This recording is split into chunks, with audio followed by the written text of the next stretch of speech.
কাউকে ট্রোল করে আপনি কখনো অনলাইন প্ল্যাটফর্মে টিকে থাকতে পারবেন না। আমরা কিন্তু কখনো ট্রোল করে বা কাউকে রোস্টিং করে এই প্ল্যাটফর্মে আসিনি। আমরা নিজেদের যোগ্যতায় নিজেরা অনেক পরিশ্রম করছি। কার ওই তেনা বাইর হইছে, কার হোলা হইছে, কার দাইছে এগেন করে কোনোদিন আপনি কন্টেন্ট ক্রিয়েশন আইতেন না। দেশে আসার পরেই আপনাকে নিয়ে সোশ্যাল মিডিয়ার নানান ধরনের আলোচনা সমালোচনা এক প্রকার ট্রোলই হচ্ছে আপনাকে নিয়ে। এই যে সোশ্যাল মিডিয়া আপনাকে নিয়ে ট্রোল হয়, এটা নিয়ে আসলে আপনার ভাবনা কি? আমার কোনো ভাবনা নাই। যাদের আমাকে নিয়ে ভাবনা তারাই আমাকে ট্রোল করতেছে। আমার ভাবনা হচ্ছে তুমি আমাকে ট্রোল করতেছো, তার মানে আমার মধ্যে কিছু একটা আছে যার কারণে তুমি আমাকে ট্রোল করতেছো। আমাকে দেখেছেন আপনারা কেউ বলতে পারবেন আমি কাউকে ট্রোল করেছি? একটু বলেন না, কেউ বলতে পারবেন? কারণ আমার ট্রোল করার দরকার নেই। আল্লাহ আমাকে যেটা দিয়েছে, আল্লাহ আমার মধ্যে মেধা যেটা দিয়েছে সেটাই আমার জন্য এনাফ। আমি সেটা করেই তো ডাল ভাত দুটো খাচ্ছি। আমার তো ট্রোল করতেছে, তাদের ট্রোল করতে ভালো লাগতেছে। তো আমার আসলে এটা নিয়ে কোনো ভাবনা নাই। যাদের আমাকে নিয়ে ভাবনা তারাই তো ট্রোল করতেছে।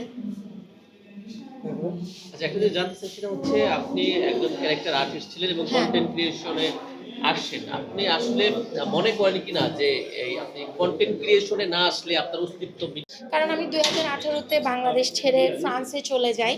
তো কন্টেন্ট ক্রিয়েশনটাই তো 2018-19 থেকে একদম র্যান্ডম শুরু হয়েছে।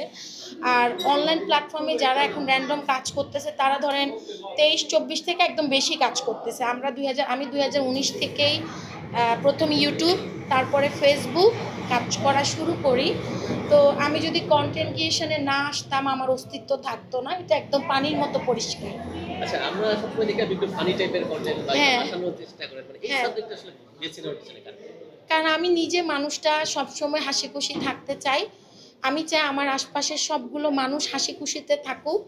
আমি যেরকমই হই, দেখতে অসুন্দর হই, কুৎসিত হই, মোটা হই, ভেপসি হই, ভ্যাবলি হই, আমি মানুষকে এই মানুষটাই হাসাতে চাই। যার কারণে আমি চাই আমিও হাসি, আমার পাশে যারা আসছে তারাও হাসুক। এই যে আপনি আমার কথা শুনে হাসতেছেন।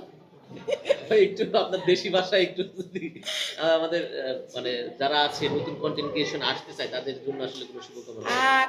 আমি বলবো কাউকে ট্রোল করে আপনি কখনো অনলাইন প্ল্যাটফর্মে টিকে থাকতে পারবেন না। আপনার যদি সৃজনশীলতা আর অনুকরণ এক জিনিস নহে। আমরা কিন্তু কখনো ট্রোল করে বা কাউকে রোস্টিং করে এই প্ল্যাটফর্মে আসিনি। আমরা নিজেদের যোগ্যতায় নিজেরা অনেক পরিশ্রম করছি, এখনও করে যাচ্ছি।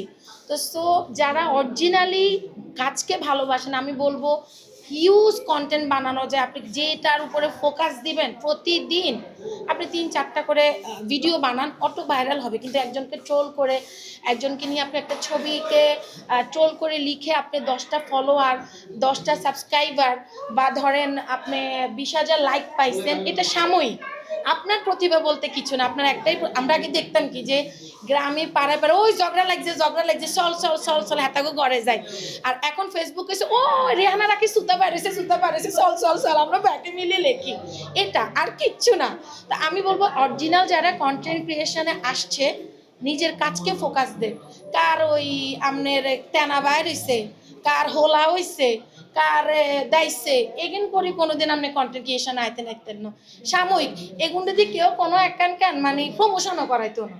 অথচ সানায় বড্ডা বড্ডা ডালা খাইয়া লাইয়ে, ফিতা কাটিয়া লাইয়ে, বড্ডা বড্ডা মাছ খাইয়া লাইয়ে। কেন? আমি আমার অরিজিনাল কন্টেন্ট দিয়ে একটু পর্যন্ত আসছি। এ কারণে মানুষ আমারে খাবার যে তারা ট্রোল করে হাতা করে কি ডালা ফিতা কাটানি মাছ দের আমনে কোন দেননি দেন না। তো আমার মধ্যে কিছু আছে দেখি তো আমি কন্টেন্ট ক্রিয়েটর। আপনার কন্টেন্ট ক্রিয়েশনের শুরুটা কেমন ছিল আসলে এটা যদি? এই আমার প্রথম থেকে ভাত খাই, কাঁচামরিচ দিয়ে ভাত খাই, ফানি ভিডিও বানাই, কাপড় চোপড় দুই কাপড় চোপড় রোদ দিয়ে, কদু গাছ লাগাইয়ের, মরিচ গাছ লাগাইয়ের। আমি চাইছি আমার কন্টেন্টগুলো একদম এ থেকে জেড পর্যন্ত, মা থেকে খালা, খালা থেকে নাতিনের ঘরে হন্তি, হন্তিনের ঘরে খন্তি, ব্যাকেলা যে আমার কন্টেন্ট চাই, এ কারণে আমি ওইভাবে কন্টেন্ট বানাইতাম।